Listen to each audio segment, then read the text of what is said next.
Everyone, welcome to news latest updates. ఇప్పుడిప్పుడే వచ్చిన weather report మనం ఈ వీడియోలో క్లియర్గా తెలుసుకుందాం ఫ్రెండ్స్. ముఖ్యంగా తెలంగాణ రాష్ట్రానికి సంబంధించి ఆరెంజ్ అలర్ట్ అయితే సూచించింది వాతావరణ శాఖ.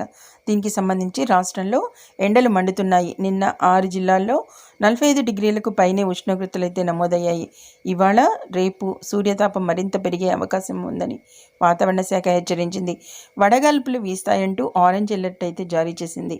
చూస్తున్నారు కదా ఫ్రెండ్స్, ఎప్పుడైతే రాష్ట్రంలో తెలంగాణకి సంబంధించి రాష్ట్రంలో అయితే ఎండలు మండుతున్నాయి. నిన్న 6 జిల్లాల్లో చూసినట్లయితే గరిష్టంగా 45 డిగ్రీల ఉష్ణోగ్రత అయితే నమోదైంది. అలాగే ఇవాళ రేపు కూడా ఉష్ణోగ్రతలు అయితే మరింత పెరిగే అవకాశం ఉందన్నట్లుగా మనకి వాతావరణ శాఖ అయితే హెచ్చరించింది. అంతేకాకుండా ఇక వడగాల్పులు వీస్తున్న నేపథ్యంలో ఆరెంజ్ అలర్ట్ని కూడా జారీ చేసింది.